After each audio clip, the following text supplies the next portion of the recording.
శుభమస్తు కార్యక్రమంలో గృహబలం అంశానికి స్వాగతం. ఇంటి నిర్మాణంలో వాస్తుశాస్త్రరీత్యా పాటించేటువంటి ముఖ్యమైన విధి విధానాల్లో ప్రతి ఒక్కరూ పాటించవలసిన సూత్ర ప్రాతిపదికల్లో ప్రతి ఇంట్లో కూడా టీవీలు, ఫ్రిడ్జ్లు కొంటూ ఉంటారు. ఈ రెండూ కూడాను ఎక్కువగా ఆగ్నేయ దిశగా ఉండేలా చూసుకోవటం మన గృహానికి చాలా మంచిది. అలాగే స్టోరేజ్ వాటర్ కట్టవలసి వస్తే ఉత్తరంలో కానీ, తూర్పులో కానీ, ఈశాన్యంలో కానీ, భూమిలో అంతర్గతంగా ట్యాంక్ అనేది నిర్మించుకోవచ్చు. పడమర దక్షిణ దిశల్లో భూమి పైభాగాలను ట్యాంక్ ఉండేటట్లుగా నిర్మాణం కూడా చేసుకోవచ్చు. అయితే అవి ద్వారాలకు మాత్రం ఎదురుగా ఉండకూడదు. ద్వారంలో పడుతున్నట్టుగా మాత్రం ట్యాంక్ ఉండకూడదు. గదుల్లో కడిగినటువంటి నీరు ఈశాన్యం ద్వారా బయటకు వెళ్ళేలా తూములు అనేటువంటివి ఏర్పాటు చేసుకోవాలి. నవీన యుగంలో తూముల సంగతే మర్చిపోయారు ఇప్పుడు ఇల్లు కట్టేవాళ్ళు. తూములు ఉండటం చాలా మంచిదండి అసలు. ఎందుకంటే పండగలు పబ్బాలు వచ్చినప్పుడు కనీసం గృహాన్ని నీటితో కడగాలి కదా, చక్కగా ఊడవాలి, తుడవాలి. అయితే ఇప్పుడు కేవలం తూములమే లేకుండా కేవలం బకెట్లో నీరు పోసి గుడ్డను జాడించి తుడిచేటువంటి విధి విధానాన్ని అందరూ పాటిస్తున్నారు. ఏదేమైనప్పటికీ తూములు కనుక ఉన్నట్లయితే ఆ నీరు పోయేటువంటి విధి విధాన రీత్యా కూడా అదృష్టం అనేటువంటిది ఆ ఇంటికి పడుతుంది అనే విషయాన్ని కూడా ఇక్కడ గుర్తుపెట్టుకోవాలి. అలాగే నైరుతి మూల నుంచి మాత్రం ఎప్పుడు నీళ్లు బయటికి పోకూడదు. నీళ్లు నైరుతి మూల నుంచి బయటికి పోతే డబ్బులు నిలవు, అనారోగ్య లక్షణాలు వస్తాయి, దారిద్ర్య బాధలు వెన్నాడతాయి. సింహద్వారం మిగిలిన గుమ్మాలు తూర్పు ఉత్తరంలో కానీ ఈశాన్య దిశలో కానీ ఉండొచ్చు. గుమ్మానికి ఎదురుగా గుమ్మం, కిటికీకి ఎదురుగా కిటికీ ఉండాలి అంటోంది శాస్త్రం. గుమ్మానికి ఎదురుగా గుమ్మం, కిటికీకి ఎదురుగా కిటికీ, ఈ విధంగా ఉండేటట్టుగానే నిర్మాణాలు చేసుకోవాలి. గుమ్మాలు కానీ కిటికీలు కానీ సరి సంఖ్యలోనే ఉండాలి, బేసి సంఖ్యలో ఉండకూడదు. అంటే 2, 4, 6, 8, 12, 14, 16 ఈ విధంగా ఉండటం మంచిది. ఇలా ఉంటేనే మంచి జరుగుతుంది.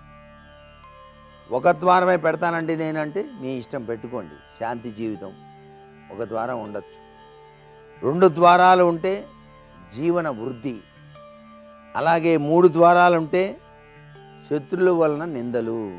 ఒక ఇంటికి 3 ద్వారాలు ఉండకూడదు వరుసన, దీనివలన శత్రువు నిందలు వస్తాయి. 4 ద్వారాలు ఉంటే ఆరోగ్యం, ఐశ్వర్యం, గౌరవం కూడా. 5 ద్వారాలుంటే అనారోగ్యాలు ఎక్కువ అవుతాయి.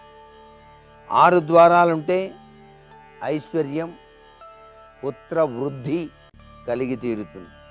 7 ద్వారాలుంటే మాత్రం అనేక ఈతి బాధలు అనుభవించాల్సి ఉంటుంది. 8 ద్వారాలుంటే భోగభాగ్యాలతో తొలతూగుతారు, ఐశ్వర్య ప్రాప్తి కలుగుతుంది. 9 ద్వారాలుంటే శారీరక పీడ, యజమానికి నష్టం వాటిల్లుతుంది. 10 ద్వారాలుంటే మాత్రం వంశం వృద్ధిలోకి రాదు. 11 ద్వారాలుంటే కష్ట నష్టాలు, చిక్కులు కలుగుతాయి. 12 ద్వారాలుంటే ఉద్యోగ వృద్ధి, కీర్తి ప్రతిష్టలు కలుగుతాయి. 13 ద్వారాలుంటే చాలా అరిష్టం. 14 ద్వారాలుంటే సంపద, కుటుంబ వృద్ధి కలిగి తీరుతుంది. 15 ద్వారాలు గనక ఉంటే కష్ట నష్టాలు, అశాంతి కలుగుతాయి. 16 ద్వారాలుంటే జయం, లాభం, అధికారం. కిటికీలు కూడాను ఈ విధమైనటువంటి ఫలితాల్ని మనకు ప్రసాదిస్తాయి. ఇక్కడ మనం గ్రహించవలసింది సరి సంఖ్యలో ద్వారాలు ఉండాలి, బేసి సంఖ్యలో కిటికీలు, ద్వారాలు ఉండకూడదు. ఇది బాగా ప్రతి ఒక్కరూ కూడాను గృహ నిర్మాణంలో పాటించవలసిన ముఖ్యమైనటువంటి విధి విధానం. ఇంటి ద్వారము యొక్క తలుపులు కానీ కిటికీల యొక్క తలుపులు కానీ వాటి అంతట అవే మూసుకొని పోకూడదు. వాడంతట అవే తెరుచుకోవడం మూసుకోవడం చేయకూడదు. యజమానికి యజమానురాలికి కూడా నష్టం వాటిల్లుతుంది అలా గనక ఉంటే. అతి కష్టం మీద తలుపు గడియ వేస్తుంటే వ్యధ, బాధ, ఆందోళనలు కలుగుతాయి. గడియ కూడాను అతి కష్టం మీద వేయకూడదు. ఉరికే ఇట్లా అంటే గడియ పడిపోవాలి. అందుకే అప్పుడప్పుడు వాటికి చక్కగా నూనె రాయాలి. కొబ్బరి నూనె రాసినట్టయితే చక్కగా గడియ వేయటానికి వీలుగా ఉంటుంది. గడియ వేసేటప్పుడు కూడాను మోతలు రాకూడదు అంటుంది శాస్త్రం. అలాగే ఇంటికి సింహద్వారం పెట్టేటప్పుడు గోడ మందం, లోపలి వైపు ఎక్కువగా వెలుపలి వైపు తక్కువగా ఉండేటట్టుగా గోడలు, కిటికీలు పెట్టాల్సి ఉంటుంది. అలాగే కాలనీ ఇంటి దగ్గర తిరిగి మళ్ళీ గృహ నిర్మాణం అనేటువంటిది చేయవలసి కనుక వచ్చినట్లయితే ఒక్కోసారి దురదృష్టవశాత్తు కాలిపోయినట్లయితే ఇల్లు అక్కడే మరలా నిర్మాణం చేయాలి అనుకున్నప్పుడు అక్కడ తప్పనిసరిగా పంచామృతాలతో ఆ ప్రదేశాన్ని శుద్ధి చేయాలి. అక్కడ అభిషేకార్చన నిర్వహించాలి. ద్వారం దగ్గర కూడాను శుద్ధి చేయాలి. నీటితో తడపాలి. ఆ ఇంటి దిమ్మకు గృహ నిర్మాణం చేయవలసి ఉంటుంది.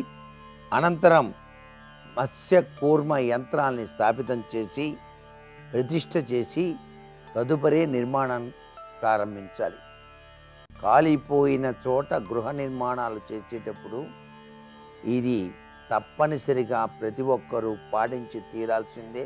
బరువైన వస్తువులన్నీ కూడా నైరుతి గదిలో పెట్టుకోవటం మంచిది. బీరువాలు అలాగే రూములోని నైరుతి భాగంలో తూర్పున కానీ ఉత్తరం వైపు కానీ చూస్తున్నట్టుగా ఉండటం కూడాను చాలా మంచిదిగా మనకు వాస్తుశాస్త్రం చెబుతుంది. ఇంటి పైకప్పు కూడా ఎంత ఎత్తులో ఉంటే మంచిదో తెలుసుకొని చేయాలి. అంత మంచిది. కనీసం 14 అడుగులు ఎత్తైనా ఉంటే చాలా మంచిదండి ఇంటి కప్పు. ఇంటి యజమాని మాత్రం నైరుతి గదిలోను, పిల్లలు మాత్రం వాయువ్య గదిలోను ఉండే విధంగా ఏర్పాటు చేసుకోవటం మంచిది. బంధువులు ఎవరైనా వస్తే ఉత్తర గదిలో కానీ ఈశాన్య గదిలో కానీ ఉండవచ్చు.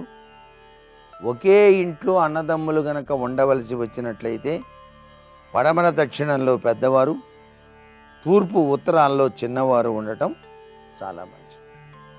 మరికొన్ని ముఖ్య విషయాలు రేపటి శుభమస్తు కార్యక్రమంలోని గురుబలంశంలో తెలుసుకుందామా. మరి సర్వే జనా సుఖినో భవంతు.